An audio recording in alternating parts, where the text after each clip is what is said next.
about the latest trends regarding this topic. Mike. Well, thank you very much, Hussein. Indeed, as you said, we are seeing latest trends, and they are indeed worrying trends. Hussein, as you saw earlier in our story tonight, where an MP accused of raping a business lady in his office. Now police are investigating Imenti Central Member of Parliament Gideon Mwiti of claims, there we have it, where a woman alleges rape in MP's private office. Now, Parklands police have received complaint from a 29-year-old woman who is admitted at Nairobi Women's Hospital. Now, this is just one of it, Hussein, because as the trend is going on, there are others that are coming in. We have the latest one where there's a sex storm in Parliament, where again an MP accuses on 23rd March, somebody accused an MP of trading accusations and pleading with each other to take things offline when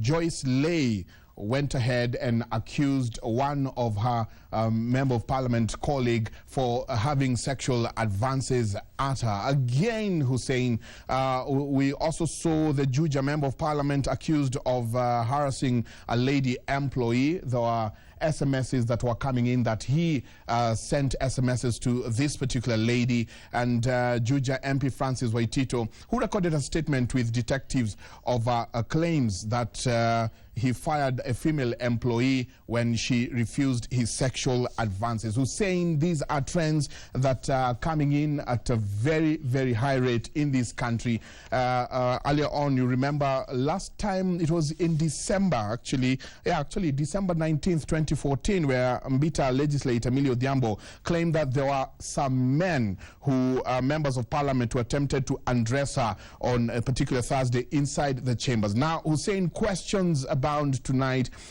We have been seeing, sexual harassment coming from fathers who have been raping and defiling children. Now we're seeing it coming into the August House, the same people who are supposed to be making laws, stringent measures to fight this kind of vice. We'll be talking a little bit later with someone who will be giving us details as to what is going on in this country and how much of sexual harassment case studies are going on. Over to you, Hussein. Right, thanks, Jenga. Of course, you all know what happens about all this. You've heard what Mike Jenga is talking about. Is there anything new? Have these things been going on? Or is it now that people are worried that we've had some leaders being implicated? I'll start with you, Alberta. Is there anything new, or these are things that have been going on?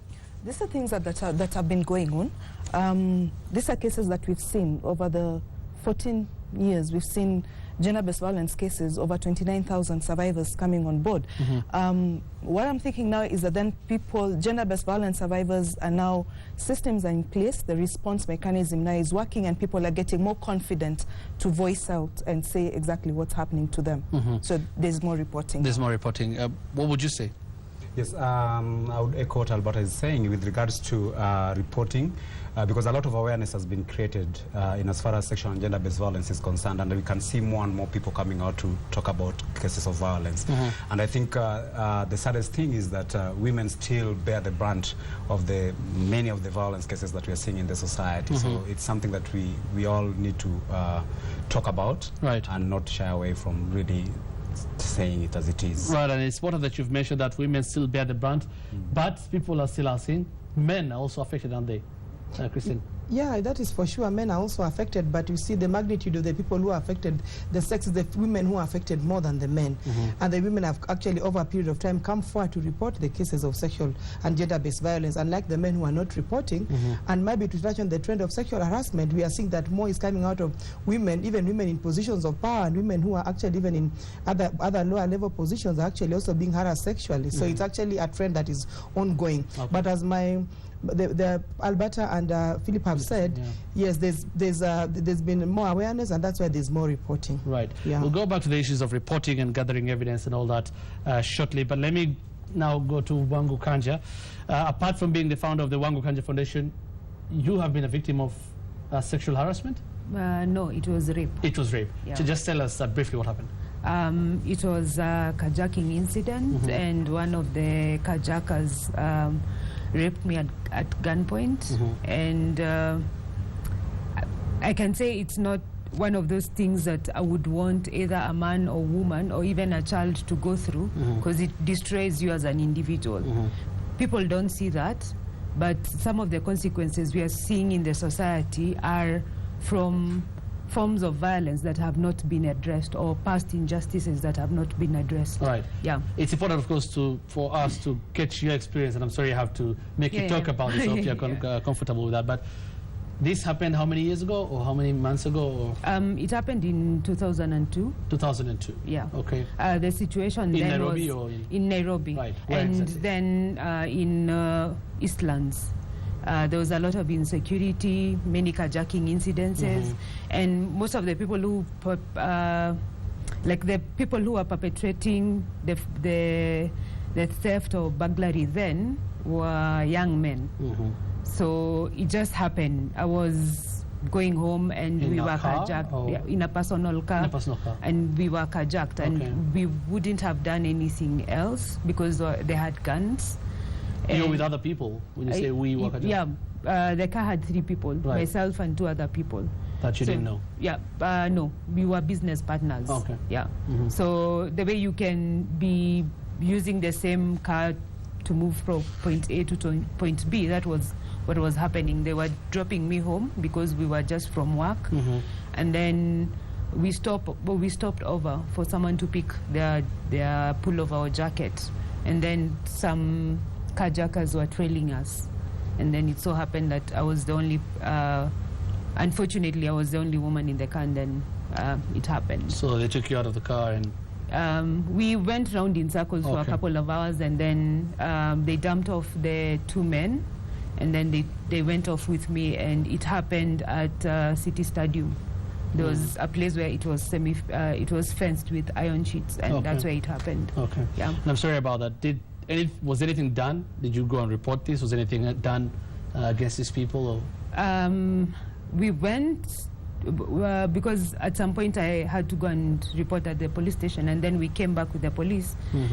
During the journey back,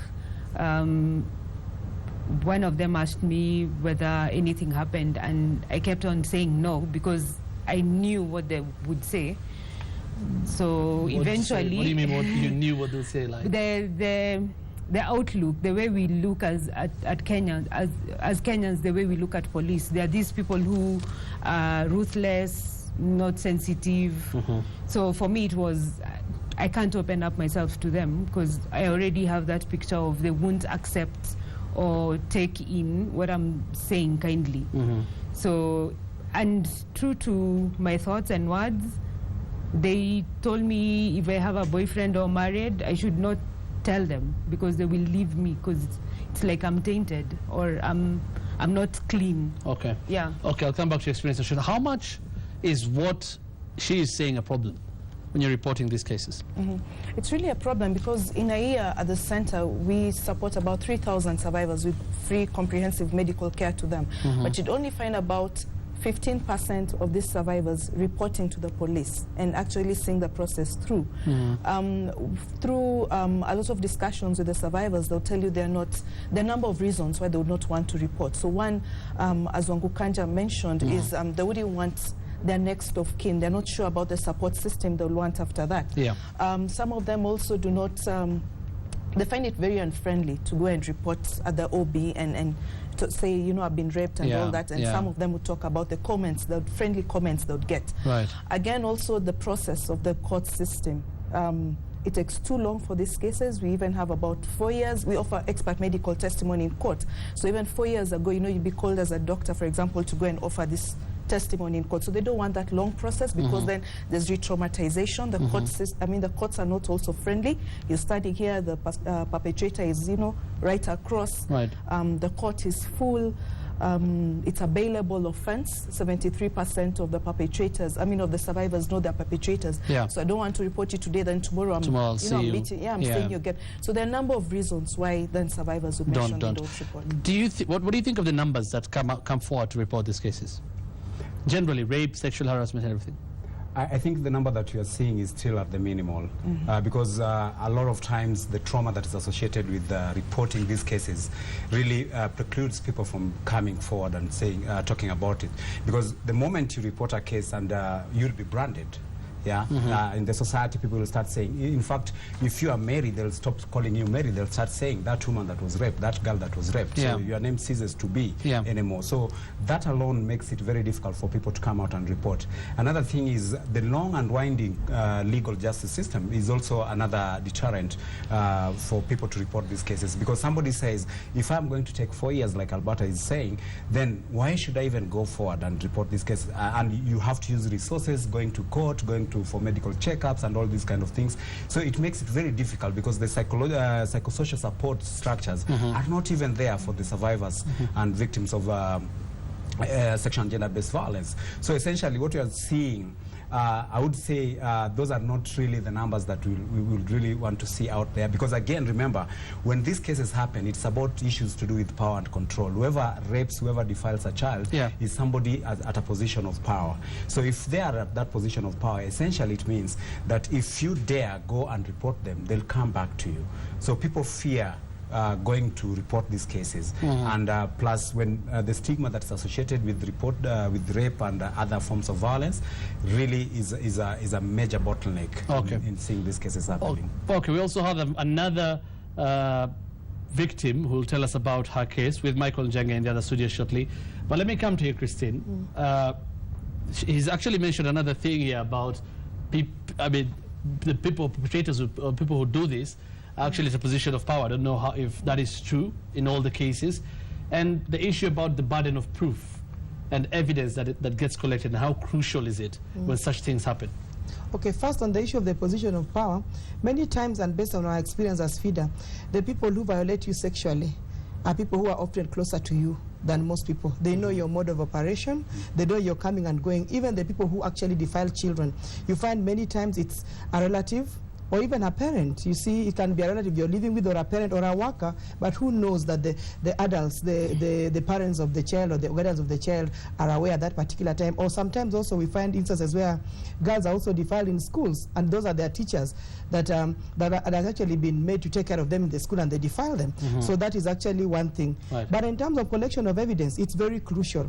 And from the onset, it's very important to collect the evidence, because if evidence is not collected, because that is what is used by the doctors to actually fill in the P3 forms, after which that is also what is actually presented in courts to actually persuade the judicial officer to enter a conviction that the person who was found guilty of rape or defilement or sexual harassment.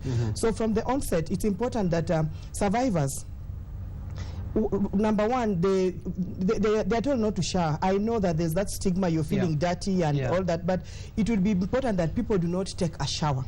And it would be good to tell somebody close to you. It's hard, yes, I know, but it's actually very important that please share it immediately, even if there's stigma that so-and-so did this to me. Then secondly, even the clothes that the person was wearing, be it a trouser, be whatever you're wearing, ensure that the same are preserved very well so that they're not washed. Because right now with the advances in terms of collection of evidence, in terms of DNA, they can actually use it to collect DNA of the person, the perpetrator who did it. And also thirdly, as you're giving evidence, try to give as nitty-gritty details. The challenge that is there sometimes in terms of also giving the evidence, and as Wangu alluded to it, like sometimes fear of might be giving the police and fear of stigma, is that try to describe it. I know that many of our communities within Kenya, for example, people will not want to talk about that he raped me. For example, in the local vernacular language, it sounds really crude. Many people will say he slept with me, but no, sleeping means somebody slept alongside you. But it would just be good to say, like for kids, you tell the children what to describe. The person took their object and placed it in this particular spot, and this is how I felt. It was actually very important in terms of collection of evidence, because all these things actually determine how actually the case is given. And when you're going to give you record your statement in the police, please ensure that it's in the OB number. Take the OB number, because sometimes some challenges do occur. Take the OB number, take the time you went to report this particular incident, and please ensure that it's actually recorded. If the police refuse, tell them you're going to the next police station, but ensure that this is recorded in the OB number. Right, we're coming back to that shortly, including your experience and how you went about collecting evidence or not. Let me cross over now to Mike Njenga in our news studio, who is also with another victim of gender violence. Mike.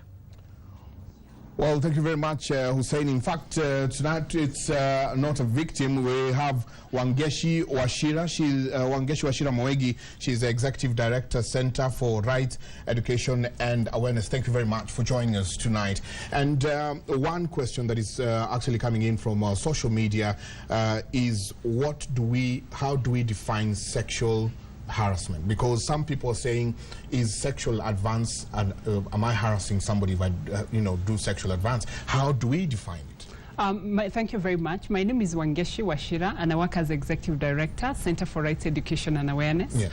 Which is a women's rights organization working around issues of gender and rights in Kenya. And to the question around sexual violence most of the time occurs because there is power and control. And if you look at the trends of the cases that we have seen this week, you have noticed, or last week, is that there is power and control. This lady was looking to do business with a member of parliament. So the member of parliament is in power, and this other lady who is looking to do business is not in power as this member of parliament. When you look at back in our schools, we have children who are in school, and the perpetrators are teachers.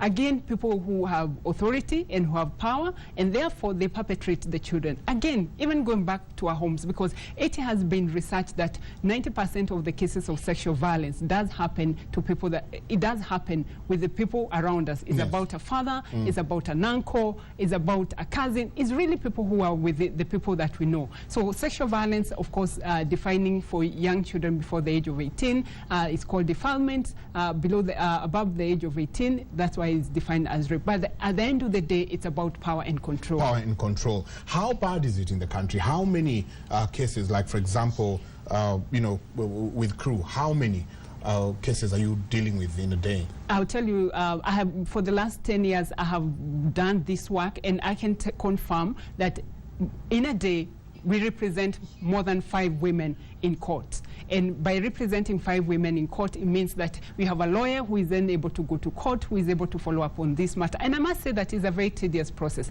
because by the time a case is, it does happen, by the time it's reported, by the time is finally, the judges finally make a decision of the magistrate, it takes about 1 year. And you can see the anguish for a survivor to continue going to court, to keep following up with the lawyer, to find out where the matters is. And most of the time cases are adjourned, and it's adjourned because of either negligence, and I would say negligence because for example, the police are not doing their work. When it comes to reporting of the matter, poor investigation is done, and therefore it will mean as much as you have a case that you want to pursue in court, it will take a bit of time, and there's a lot more work that needs to be done, especially within the police force, but also within the judiciary. We are seeing this happening over and over again, and actually some of the cases are coming to the limelight. I'm thinking there's so many other cases that are not coming to the limelight. What would you advise this person who's watching tonight? I think for Kenyans, I think this is a turning point for our country, and I would say it's a turning point because the law that has been passed, it was passed in 2006, the Sexual Offences Act 2006, and other laws that have also been passed is the FGM Act. But more important is, if a case of violence does happen, of sexual violence, within 72 hours, one must be able to report the matter to any medical center, and within the medical center, a form that is known as P3 form must be able to be filled.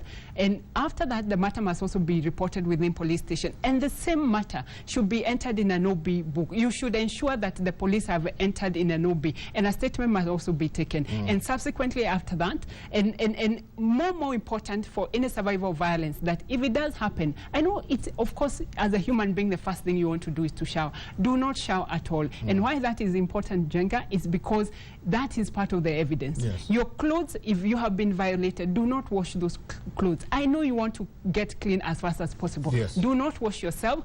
Carry those clothes as much as they are torn. Put them, carry them, but do not put them in a paper bag. If you have a brown paper, that's good. But if you don't have a brown paper, just carry the clothes as they are and take them to the police. Why not the paper bag? Because when you put them in a nylon paper bag, what means is that evidence is going to be destroyed, because the paper bag inside it is going to sweat, and therefore the evidence that is so crucial is going to get lost. All right. Yeah, so it's very, very important. Really do appreciate.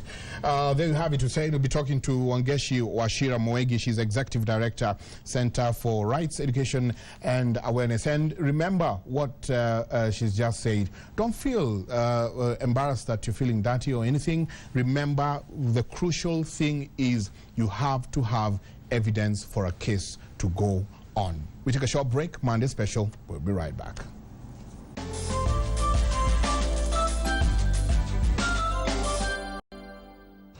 Welcome back to Monday Special. You're talking about sexual violence tonight. Look at your feedback now. Somebody said it is quite sad in Pipeline and Bakassi. There are gangs going around raping women, especially those working in drinking joints. These guys do it with so much ease and confidence, while the women are scared to the bone and unable to report for fear of repercussions. The police don't and can't help much. And then somebody says it's quite painful, and opening up to someone is not that easy. I live with that pain and have never shared it out. I'm a rape victim, and for 2 years I can't get it off despite the counseling. Finally, Abdul here says you have dealt with sexual violence. Tell us about sexual harassment, and I think I'll start there with you, Christian. Okay. Sexual harassment in Kenya is also outlawed, and I'll touch on the Constitution and the Sexual Offences Act. The Sexual Offences Act is very clear and says that making sexual advances when you are somebody in position of power. And in this instance, you're using it against somebody who's junior to you, so that the person is able to maybe get a favor. Maybe you're looking for a job, a promotion or something. You know you have the power over somebody, so you're using it. And as just to touch on what Wangeshi alluded to earlier on, you're using your position of power. It's about it's a power issue. Right. But when you come, and it talks about also that within the Constitution at Chapter 6, that you see they talk about you as a public officer. There are some things you cannot do, and whether it's in your public life or your private life, what will bring dishonor to your office, that office that you're holding. And many times, just to give an example, you find someone is going to look for a job, there's a senior person somewhere and knows that you're looking for a particular position, a particular maybe some business, and he says, before I give it to you, you have to sleep with me. That is harassment.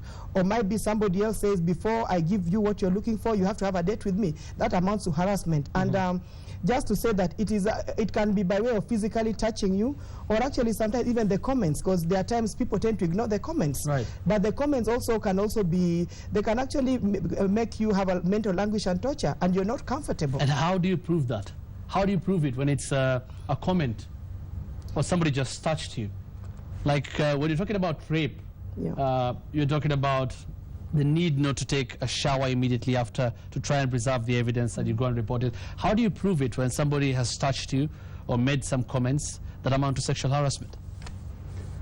Okay, I think let me first of all say talk a little bit about the law. When you talk about the sexual harassment, it's very clear. It's 3 years minimum sentence, and with a fine of 100,000 Kenya shillings in the Sexual Offences Act.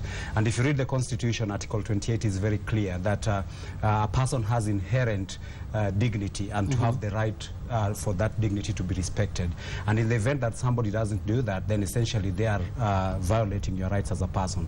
Yes, it is very difficult to prove sexual harassment, but I think in this era and time when we have mobile phones and all these kind of things, especially for those who are privileged, some of them can be able to really get, even during conversations, when somebody is making those advances to you, you can be able to tape them, and that's admissible in the court of law.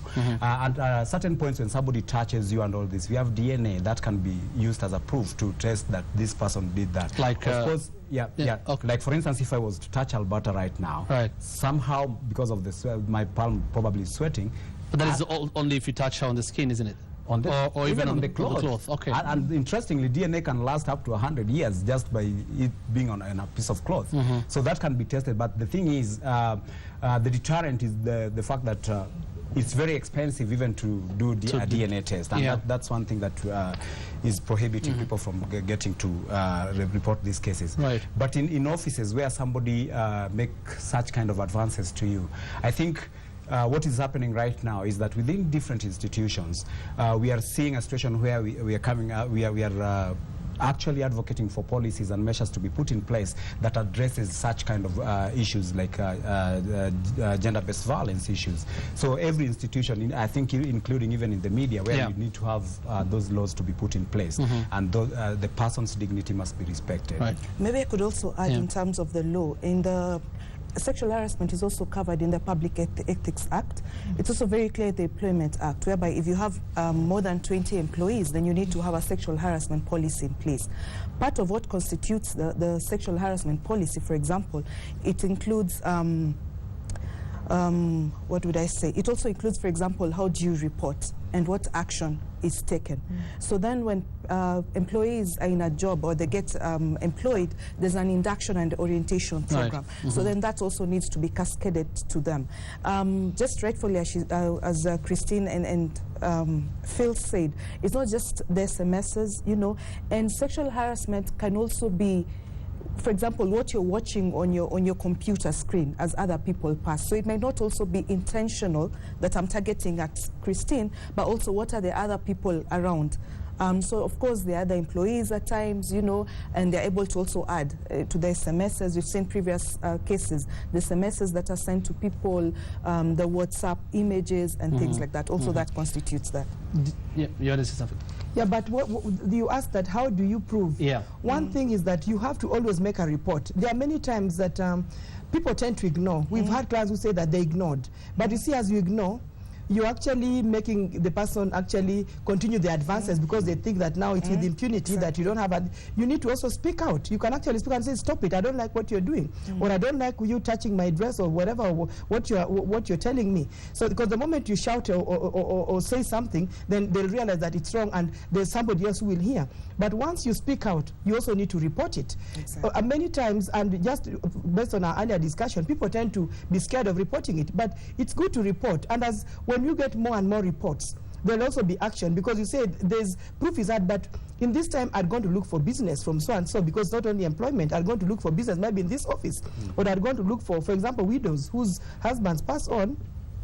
They're looking for a letter from the chief to prove that they're widows. You know, there's a letter, there's a requirement, you know, that you have to get a letter before you file probate. So you're going to look for, you said, I went to this place, the chief told me, kuja kesho, 5 times. Then he said, can you scratch my back, or can you sleep with me, or something? So those are the issues but you need to actually ensure that you come out and speak. And that's what I keep on saying, whether it is rape, defilement, or sodomy, or sexual harassment, it's important for Kenyans to come out and speak. Because if you do not speak, it's very hard to help. And based on even the feedback you got on that you're reading for us, like those women, they should actually come out and speak. Somehow you'll find one person who will actually come forward and say, I'm ready to come forward. And if it's a medical issue, we know the Alberta GVRC is doing a good job. You can actually come forward, or even say, or even send an SMS to the media and say, hey, Hussein, this is happening to me. I don't know, but please help me get help from somewhere. But you have to speak, because sometimes some people who harass you sexually also pose, like maybe they're relatives. You can think these are man and wife, or maybe they're getting married. You know, there's something people will not really know unless you speak out. Right. Yeah. Wangu, do you think people are always conscious when these things happen to them? Do you think some may be harassed sexually and they don't even know it happened to them? Yes and no, because first the socialization and the African setup, that's tradition and culture. We are not allowed to talk about sex, sexuality, and sexual violence really. So that hinders for people to talk openly about issues of sexuality. As Christine has said, we actually need to speak. Tell your child what is a good touch, what is a bad touch. If somebody does something, don't say in our culture we are supposed to deal with this thing at the family level. A crime is a crime, whether it has been perpetrated by a man, woman, or a child. It's still a crime. And for me, it's the more we talk about it, the more police and other departments will be forced to take action. Because it's very sad if you're violated and you don't receive restitution or justice, then you're bound to do the same to somebody else. Because we've seen people who've been sexually abused over and over again when they were growing up, they become perpetrators of the same thing that happened to them. So we need to speak out so that you can help the person who's been violated start their healing process. And it's not a one-day affair. It's a long life affair. It has taken me 10 years to get to where I am at. Can you imagine a child? Because it's sad, and I think Alberta can attest to this, when we have 10-year-olds, 12-year-olds losing their wombs because of a person who thought will protect them, because guardians and parents are supposed to protect them. So if a child is losing a womb because of a person who they trust and know they're going to get protection from them, then what are we telling the generation to come? Yeah, I think also, let me add that when it comes to even proving this, sexual offenses is very explicit in the sense that once you report, the burden of proof is not even with the survivor. It's now with the perpetrator, whoever committed that. So it's essential that survivors of this kind of harassments come out, because the more you tell and tell until you get help, somebody will listen to you. But remember, I think we should underline the fact that the burden of proof is not with the survivor, it's with the perpetrator. So let them come so that they defend themselves. And it's an important thing, you're telling them to come out. But there's always been that question, if I don't have evidence, many people are scared of that. If I don't have evidence, it'll just be my word against somebody else. And especially, okay, the same thing with rape, because you've talked about the need, you don't need, if you can, don't take a shower after to preserve the evidence. But the issues of sexual harassment, somebody made a comment, or somebody touched your clothes. I mean, people are always worried that, where will the evidence come from? What will I say? What would you advise if you know these things are happening to you? What would you advise? Let me just say, you know, in terms of issues of sexual, because for sexual offenses like rape, defilement, and the rest, as this put it, the burden of proof is with the person who is accused, the accused person. And also we also right now also have the national GBV policy also. But also in terms of the sexual harassment, what happens is that these people who are perpetrators, they don't do it once. You understand? They don't do it once. It's something that becomes a habit. And you see, when, let's say, Phil keeps on coming and says, hey, Christine, I like your legs. What do you mean you like my legs? You also have your legs, for God's sake. You see, you know, they keep on saying things that for you, you're not comfortable. The first time, it's better for you to say, I'm not comfortable. But I know that we are not all at the same level of saying I'm not comfortable. That is the truth. You see. But with time, you'll realize that this person is forming a habit. They want to put you in a corner. So that's when you need to, actually, the first time, you'll be like, hi. The next time, you say, this is a mod. And you'll find that the person does it because they know that, oh, or maybe they will say, can you stay behind for an hour or so? Maybe that's your boss. Can you stay behind the next day? What do you mean? The Employment Act is talking about working period, and we're not working in a company where there are shifts. It's supposed to be maybe 8 to 5. So why do I stay behind all the time? And maybe at 2 o'clock the boss was just lounging and relaxing. So you'll realize that there's something this person is up to. And what I'm saying, the reason why I'm saying people need to speak out, that because many times when the people who seek our services as feed our clients, they'll tell you that this started, it wasn't a one-off. Unless it's a stranger who raped you, maybe on the way, but many of them will tell you that the person had said this, had tried saying this. And when you ask them that, I didn't even know that the person was going to do this to me. So it is hard to prove, Hussein. What I'm saying is that even if it's hard to prove, but we need to speak out. Right now, there are many campaigns going on in terms of issues of sexual violence. There's the Africa Unite campaign. There's the He for She that our president launched. It's just good for us to ensure that we speak out so that there will be examples. And you see, we know for sure that once there are several prosecutions and convictions of people who did ABCD, guys will realize, hey, you mean this is my right? Because it's actually your right to speak against it. It's actually, nobody has a right to come and demean you. No. No. But the other thing that I would want to add on to what Christine has said is we are not looking at only women. Because the girls in school bear the same brand. A teacher will tell you, remain behind so that I can teach you how to go about doing your mathematics. But during that period, the teacher is making advances. We've seen reports where a school has like half the school drop out of school because all the teenagers are pregnant.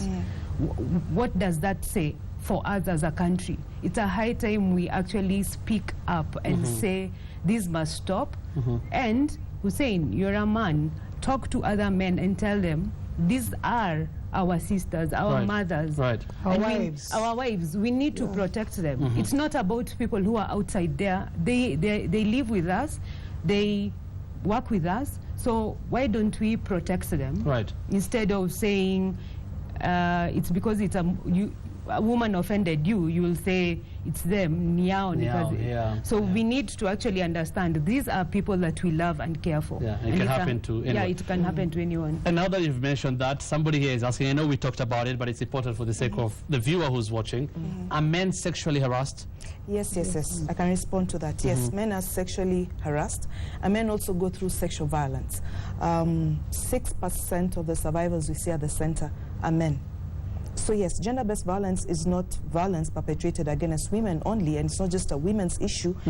Men also suffer sexual harassment from women or even from the same sex. Yes. So it happens to them as well. Many have been talking about, you talked about the need to go out and report, and it's very important and talk about it. What would you say, first, in your experiences, the rate of prosecuted cases against sexual violence generally and harassment, and even convictions? What would you say about the record we have? Many have been saying it doesn't really look good, and that is why people don't really go out and talk about these things. Okay, maybe I'll share, because before the sexual offences was enacted, there was a bit of a challenge, because the burden of proof was with the complainant who used to go to complain against the accuser. But after 2006, when the Sexual Offences Act was enacted, right now we've seen an increase, because the Sexual Offences Act actually brings in the issue of the minimum sentence. So you know for sure that so long as you've proved your case, the person will go in for 14 years, 20 years, and we've seen actually a big improvement in terms of convictions that the courts are actually convicting. But it's still not enough. Many cases, I won't even touch on the courts. A lot of cases, actually, it's the challenge in terms of when they are reported, when investigations are done, how investigations are collected, and what the survivor actually says in court. And when I earlier on had said that, and Wang also touched on it, that our culture, we don't want to speak the word. When someone says in court that the person slept with me, you see, the judicial officer does not know.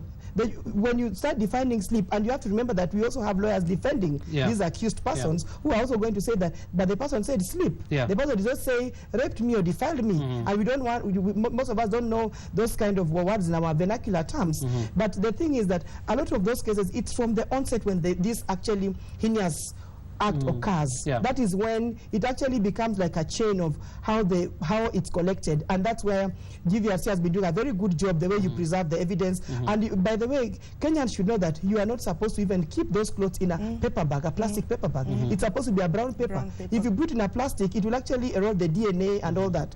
You see, what should happen if you can just do that? I mean, you've handled it. What should happen if this happens? So, okay, a case of rape. Very briefly, so what should you do? Very briefly, one report to the nearest health facility within 72 hours. Within 72 hours, not just for evidence management, but also for the treatment, so that then you can have examinations done on you and prophylactic treatment given to you. So, for example, if I'm a woman of reproductive age, they'll test me whether I'm pregnant, whether I'm HIV positive, whether I have hepatitis B, whether there's a sexually transmitted infection. And once the results are out, if I'm not infected, it means then most likely I didn't get infected from the incidents. Then I'm given drugs to prevent that. Part of the examinations that are done and the treatment evidence, once the high vaginal swabs are done, or the annual swabs and everything else, and for example, the clothes that are collected and put in a brown paper, then apart from that, then there's also documentation. The post-rape care forms are filled. This is a new standardized document that has just been gazetted and recently revised to be able to have proper documentation. It even has diagrams of injuries and everything else. So once this is done and the treatment is given, then you can go and report to the police. So it's encouraged that you go to the health facility first, then report to the police. The police will come and collect the evidence from the health facility, and they're able to follow up then with the prosecution and the legal treatment. Again, at the health facility, what is really key is also the psychological support, the psychological trauma And also, apart from the psychological trauma, apart from just offering this to the survivor, it's also offered to the significant other and the family to be able to provide that support system. Right. Because the treatment is not just once, there's also follow-up treatments for the vaccinations, the HIV tests, and at times even procedures have to be done, hence And, the patient. Yeah, okay. Kristen. And to add on to what Alberta is saying, it's, if possible, it is important if a survivor actually reports to the nearest government facility. Exactly. Because there's been a challenge in terms of the private institutions. Because the government, because of, I don't know why, but courts are very comfortable receiving evidence from the government facilities, apart from the, like the GVRC, though private, but we know that they fill in the P3 forms. It's key to report the government facility. And when the matter is coming into court, you should also ensure that the medical provider who filled in the P3 form is actually also able to come and give evidence. Because if he doesn't come and give evidence and explain that when you presented yourself to the medical provider, this is what they are able to see, the court will not be in a position to actually determine the case. So there are a lot of issues that the court actually looks at. Right. Yeah. And the same case applies in terms of other forms of sexual violence, in terms of reporting. Yes. Yes, Go yes, quickly. in terms of Yes. gender-based violence, Yes. all the other forms of I gender-based just wanted violence. to put my emphasis on the psychological support. I know medical, legal are important, but for that person to come back to be a whole person, the family, the health facility where the person is going to get the services need to work with that person for years, need be, but they should emphasize on the psychological support services. One, because if you're raped, there's a void that is left in you, and if you don't fill that void with the right things, like support or counseling, you might end up using coping mechanisms. Right. That's alcohol and substance abuse. You become promiscuous. So for us to help survivors, let's work with them as a family and as a community or society. Right, you're talking about helping survivors, which is very important, but look at these texts. Maybe you can respond to this. Kasule in Mandera County says, sometimes you find that a lady reports such issues to her parents, but they may advise her to keep quiet because it will disgrace her and her family. How would you advise her? And educated girls rarely disagree with their parents on anything. Yeah, I think the greatest challenge that we're having as a country is really on arbitrary resolution of cases where a survivor is made to talk about it with actually the perpetrator, somebody who violated them in the first place, and just have some agreements, maybe to bring in some goats or some sheep to settle that matter. And I think it's a big problem. We even experiencing that with the case that was in the media today about the member of parliament, where he was saying that I know the husband to this woman, he should not have gone to the police, but rather come to me so that we can talk about it. And that's the greatest challenge, because the moment that is done, essentially what you are saying is that this person can continue violating other people, other children within the society and all that. What I would advise, for instance, in such scenarios is that when you talk to somebody and they tell you stop it here, you should talk to the next person. Right. Because the more you talk to other people, somewhere down the line you'll find somebody who will help you and to take you through the right processes and the right procedures of really filing for the case, making a statement at the police station, recording a statement, and even all the way going to the court and even seeking medical attention. Because unless that happens, we are going to let this perpetrator remain in the society and continue violating other people, knowing very clearly that men out there are still the majority of perpetrators of forms of violence that we're witnessing in our society. Right, Christine, as you wind up with your final and in comments, terms of the question from Mandera, the parents are actually doing what we call in law aiding and abetting by actually agreeing with the accused person. That means that they are supporting him, and they can actually also be charged in a court of law.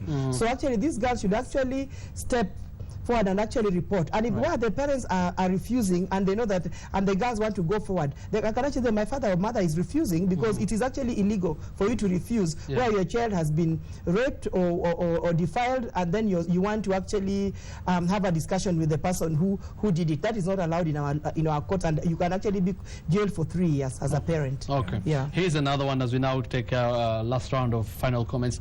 Grace says, my husband raped my sister's daughter. I was staying with who I was staying with when she was 11 years, and I feared telling my sister. I don't know what to do. Please advise. I'd like to advise Grace to come to any of the Gender Violence Recovery Center, any of the Nairobi Women's Hospital, then we could discuss it further. So I have questions, for example, did she get medical attention? Does she need safe environment and all that? Then we're able to discuss that in detail. One thing I would like to add is the National Gender Inequality Commission that's helped us with this gender-based violence management has brought together different organizations with different expertise in a campaign dubbed Keeping the Promise. So, for example, as we rightfully sit here, we have Phil will talk about male inclusion. He talked about a number of the perpetrators, that is 90% of the perpetrators being men. So how do we then, for example, engage men positively? I sit here in gender-based violence management, in medical and psychosocial support. Kristen is here in terms of, for example, the legal aid that we give the survivors. Wangu is here talking about the community. So what this campaign brings on board is different organizations in all different counties. And we've talked, for example, how do you report? So it starts with the reporting. How do we create awareness? Are survivors able to, go for treatment within 72 hours? Are they able? How do they get? What numbers do they call? Who do they reach out to? And by the time they go to the county health facilities, are they able to get the right treatment? Policy level, we talked about different laws and laws that cover gender-based violence. So then that's what comes into play, because then addressing a survivor's issue is not just one issue. It could be the shelter, it could be the response, and different things in it. Your final comments. Yeah, my final comments will be with regards to really talking to men to come out and talk against sexual and gender-based violence, because as our society stands right now, is that men sustain most of the structures that we are seeing, and it's high time that we have a paradigm shift from talking to the individual into dealing with the institutional issues that really perpetuate violence. I think when we demolish the structures, those structural issues, then we are going to deal with violence conclusively, as opposed to just tackling individual cases, and especially targeting men, because men are like we've said all through are the majority of perpetrators. And it's high time that men really understand who the women are. Who are these women? Who are they to us as men? And probably Hussein, you and I, we came from a woman. So therefore there's every need to protect these women in our lives, and we must do that at the personal level, whether collectively for social justice issues, and we must do it bearing in mind that for us even to be able to attain that vision 2030 as a country, then we need to bring women must be supported to be able to be protected and to realize their full potential. I think I have two comments. One, the laws of Kenya are laws meant for everyone. So sexual violence, the Sexual Offences Act is not an act that goes against men. It protects everyone. Because there's this myth around Kenya that most of the laws are for women. But every law that is enacted in Kenya is meant to protect men, women, and children. Two, if we do not address past injustices, especially related to sexual and gender-based violence, we are destroying most of the structures that we have when it comes to education, when it comes to the economy of the country, the development, you name it. Because if you have unhealthy bodies sitting in those departments or those structures working for the country, then you will not bear fruit. And if you do not bear fruit, then the country is at a standstill, or the economy will not go anywhere, because we keep on like burying the past problems. So we need to address the past injustices and the current, so that if we move forward, we are moving as a healthy nation. Okay, Christian. Mine is to just say, first, survivors need to speak out. Secondly, when they go to the police station, they need to, and the cases are taken to court, please follow up your cases to the end. Don't negotiate with the accused person or the accused person's family. Don't let them intimidate you, because the laws are there to protect you. And it is irrespective of whether the person is your leader or not your leader. You have to just ensure that you follow up your case. And we just continue, as he said, we just continue campaigning and informing people that actually these laws are there to protect us, and sexual violence is against human rights. Thank you. Thank you so much. Let's look at your feedback, and we start with what you've been saying on Twitter. At Amir 92, Hassan, sexual harassment affects women's mental and physical health as well as their social and economic status. At Her Voice KE, most victims from both genders fail to report as they fear victimization. At Steve Mopao, one can only be harassed sexually by someone around their circle. It's important to know your circle. Twakube, stern action should be taken on those who abuse the authority by sexually harassing or abusing others. It's criminal and shameful. At Mutua FK, cases of sexual violence are not new in Kenya. It's time to act to sexual violence offenders is now. And at Mark Dacascos, those who do these evil acts should be named, shamed, and punished no matter how mighty. Very briefly on 22422, Abdi from Narok says, hi Hussein and the rest of the panel, the issue in discussion is growing so much every day after day, and I fear it may haunt each and every one because it may reach a point where people consider it to be a normal thing. So let the fight against this be public and not be left to individual bodies or institutions. Let's make it a man-made disaster that can be dealt with. Johnny Nisiolo says, hi Hussein, can society also kindly refrain from blaming and stigmatizing the rape victims and instead support them? Why, for instance, would the Teacher Service Commission transfer a rapist teacher and the NEC deny a raped impregnated pupil to sit exams? That is John from Isiolo.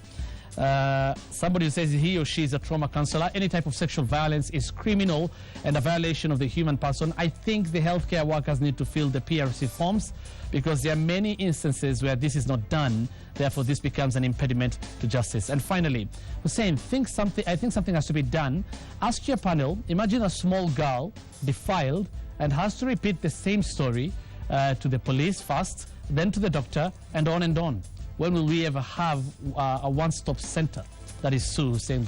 Maybe you can respond to that as we wind up.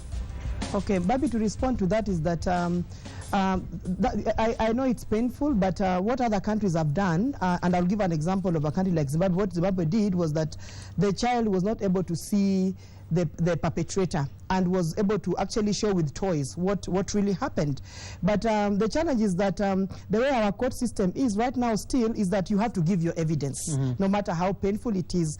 The only thing is that's why the psychosocial support is important, as somebody gives evidence, and that's why GVRC comes where they continue supporting the survivor as the person gives evidence. But they have to give evidence in a court of law. There's no other way, really. Okay, thank you so much. Christine Ochieng, FIDE Executive Director. Wangu Kanja, who's a survivor of sexual violence and also the founder of the Wangu Kanja Foundation. Albata Wambo is the Executive Director, Gender Violence Recovery Center. And Philip Ochieng, Executive Director for Men for Gender Equality Now. Thank you all so much for making time for Monday Special. And thank you for watching Monday Special and for your comments. I'm Hussein Mohammed. Have a good night.